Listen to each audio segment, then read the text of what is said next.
ڕۆژ ئەحمەد گەنجێکی 25 ساڵانی ڕانیەیە نزیک بە مانگی دەی ئەمساڵ لەگەڵ ژمارەیەک کۆچبەری دیکە بە یەختێک دەگەنە کەناراوەکانی ئیتالیا دوای گەشتنی بە چەند ڕۆژێک تەندروستی تێک دەچێت و گیان لە دەست دەدات.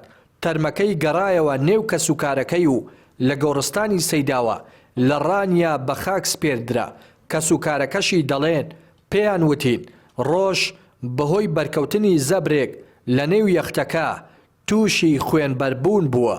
بەرواری 29 لەسەر 30 مانگی نۆ لە کەناراوەکانی ئیتالیا تووشی ئەو بارودۆخەی کە مەسەڵەن پشتی سەری بە ئاسن کەوتۆ و نەزیڤوە گواستویانەتەوە بۆ نەخۆشخانەی کالاری لە ئیتالیا. دوای 2 ڕۆژمانەوەی لە نەخۆشخانە کۆچی دوایی کرد. کاری ڕۆیشتنی کاکە ڕۆژ بێ ئیشی بوو، یعنی ئیشی هەبوو لێرە جارجار ئیشی دەکرد و جارجار وازی دێناو بەڵەوە پێویستنەوە بوو هەوڵی دەدا ژیانی شایستە بۆ خۆی بۆ خێزانەکەی. کاکە ڕۆژ بابی وەفاتی کردوە تەمان کوڕی گەورەی دایکێتی کوڕی گەورەی ماڵەکەیانە هیچ موچە و داهاتێکیان نییە کرێچین، یعنی لەبەر بێگوزەرانی و لەبەر هەوڵدان بۆ دابینکردنی ژیانێکی شایستە بۆ خوشک و برا و دایکی.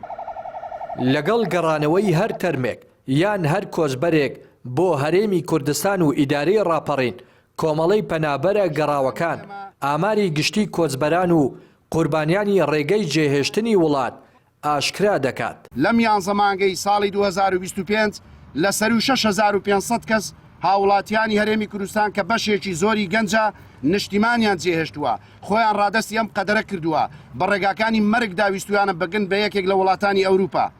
و لەم ئامارەی کە باسمان کرد لەم ڕێژەیە بە نزیکی 1500 خەڵکی ئەم دەڤەرەی ئێمەیە.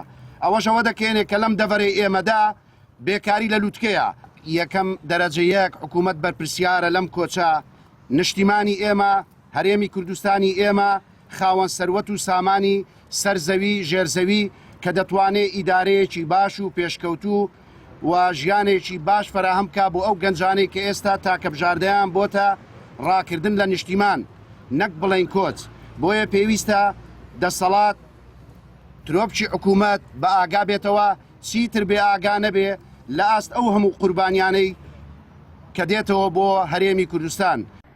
بەپێی ئامارەکانی کۆمەڵەی پەنابەرە گەڕاوەکان 4 هاوڵاتی کۆچبەری دەڤەری ڕاپەڕین بە هۆکاری جۆراوجۆر گیانیان لە دەستداوە و تەرمەکانیشان بۆ زێدی خۆیان و نێو کەسوکارەکانیان گەڕاوەتەوە. 4 کەسی دیکەش تا ئێستا بێسەر و شوێن و بێسۆراغن. ڕۆژی ڕابردووش ڕووفاتی هەردی کارۆخ گەنجێکی دیکەی خەڵکی دەڤەری ڕاپەڕین گەڕێندرایەوە کە ساڵی ڕابردوو لە ئیتالیا گیانی لە دەستدا و هەر لەوێژ لە گۆڕستانێک نێژرا ڕووفاتەکەیان گەڕاندەوە و لە گۆڕستانی سەرکەبکان بە خاک سپێردرایەوە. ڕێناس ئەرسەلان، کەناڵی پەیام، ڕانیا.